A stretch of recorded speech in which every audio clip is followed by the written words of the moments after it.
नमस्कार and welcome to Bharat affairs.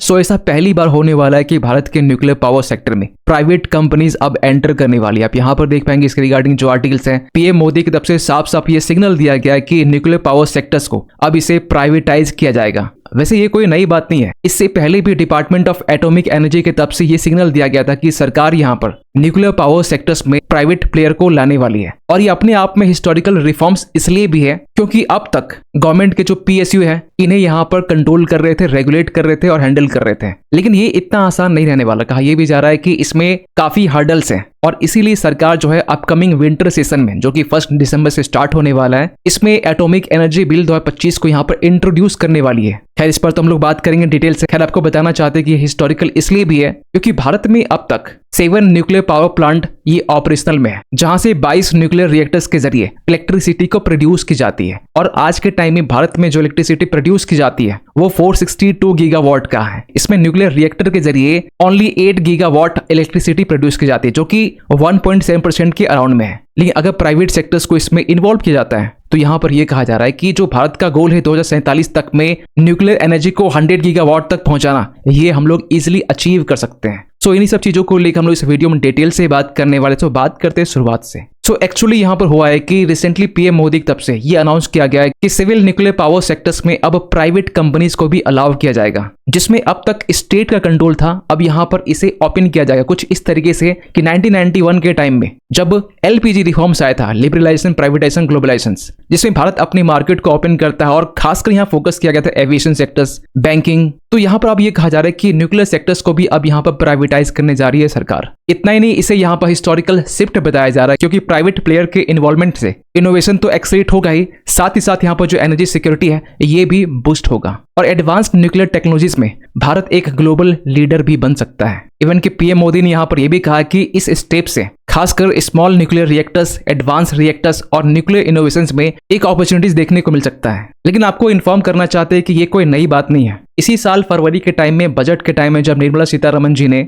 Nuclear power sectors में private participation को लेकर पहली बार बात की गई थी, जिसमें यह कहा गया कि अगर भारत को 2047 तक में 100 गीगावाट कैपेसिटी को अचीव करना है तो इसमें प्राइवेट प्लेयर को इन्वॉल्व करना होगा। क्योंकि अगर टॉप 5 कंट्रीज को देखें जो आज के टाइम में न्यूक्लियर एनर्जी से इलेक्ट्रिसिटी जो प्रोड्यूस कर रहा है, उसमें यूएस सबसे टॉप में है 97 गीगावाट। हम लोग 2047 तक में 100 गीगावाट हम लोग अचीव करने वाले, लेकिन US currently 97 gigawatt nuclear energy के जरिए इलेक्ट्रिसिटी प्रोड्यूस करता है। इसके बाद में France 63 gigawatt, China top 3rd में है, फिर रशिया, साउथ कोरिया। मींस ये जो 5 कंट्री है, ये 5 कंट्रीज 71% कंट्रीब्यूट करते हैं पूरे वर्ल्ड में। और इसी साल बजट में 20,000 करोड़ का एक न्यूक्लियर मिशन यहाँ पर लॉन्च किया गया था फॉर स्मॉल न्यूक्लियर रिएक्टर के लिए, जहां यह कहा गया कि 2033 तक में 5 स्मॉल न्यूक्लियर रिएक्टर्स को बिल्ड किया जाएगा। और इस पर नीति आयोग ने भी यहाँ पर यह कहा था कि आज के टाइम में स्मॉल मॉड्यूलर रिएक्टर में जो ग्लोबल इंटरेस्ट है वो बढ़ रहा है क्योंकि न्यूक्लियर पावर प्लांट के जरिए जो इलेक्ट्रिसिटी प्रोड्यूस की जाती है वो काफी सस्ता होता है और पॉल्यूशन फ्री होता है। लेकिन इसी साल बजट के टाइम में ये भी कहा गया कि सबसे बड़ा जो हर्डल है प्राइवेट पार्टिसिपेशन में, तो वो है यहाँ पर एटॉमिक एनर्जी एक्ट और civil liberty for nuclear damage act.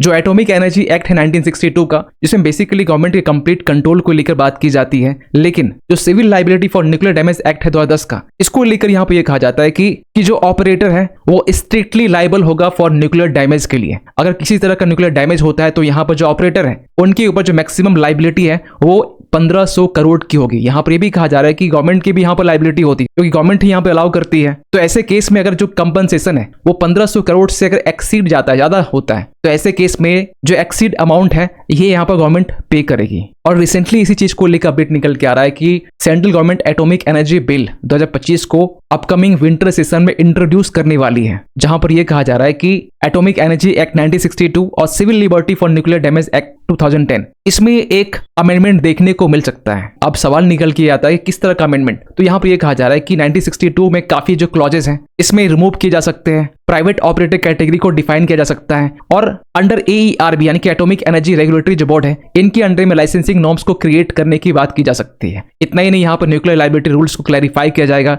और ज्वाइंट वेंचर्स और स्मॉल मॉड्यूलर रिएक्टर्स के लिए यहाँ पर अलाउ किया जाएगा। अब सबसे बड़ा सवाल निकल के आता है कि स्मॉल मॉड्यूलर रिएक्टर के लिए ज्वाइंट वेंचर्स, जी हाँ बिल्कुल, आपको बताना चाहते हैं कि इसी साल मार्च के टाइम में भारत के union minister of state for science and technology Jitendra Singh ने ये इन्फॉर्म किया था लोकसभा को कि भारत ने अपना स्मॉल मॉड्यूलर न्यूक्लियर रिएक्टर इसके जो डिजाइन स्टेज है वो कंप्लीट कर लिए हैं। और इसके बाद एक बार जहां प्रोजेक्ट सैंक्शन होता है तो यहाँ पर यह भी कहा गया कि सैंक्शन के 60 से 72 मंथ के बाद में, यानी कि 5 से 6 साल के बाद में जो न्यूक्लियर रिएक्टर है ये कंप्लीटली कंस्ट्रक्ट कर लिया जाएगा। तो अगर इसमें ज्वाइंट वेंचर्स को अलाउ किया जाता है तो ये जो टाइम है यहाँ पर और भी कम हो सकता है। और इसी साल मार्च के टाइम ये भी अपडेट सुनने को मिला था कि हम लोग 5 भारत न्यूक्लियर रिएक्टर्स को बिल्ड करने वाले हैं विद प्राइवेट पार्टिसिपेशन के साथ में।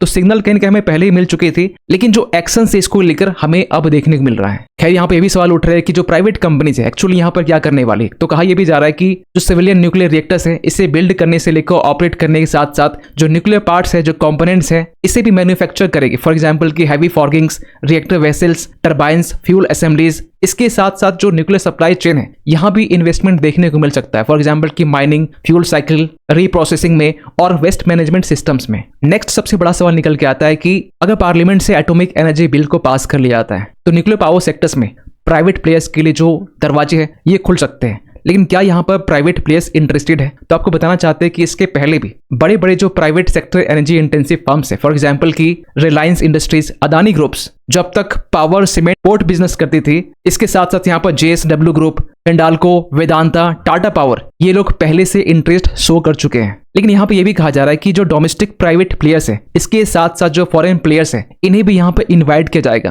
क्योंकि आज के टाइम में चाहे साउथ अफ्रीका हो या फिर US हो, क्योंकि यहाँ पर जो न्यूक्लियर पावर सेक्टर्स है इनमें प्राइवेट प्लेयर्स के जो रोल है वो ज्यादा देखने को मिलते हैं। और फॉरेन प्लेयर्स के मामले में जो साउथ कोरिया है ये एक लंबे टाइम से स्मॉल मॉड्यूलर रिएक्टर को डेवलप करते आ रही है।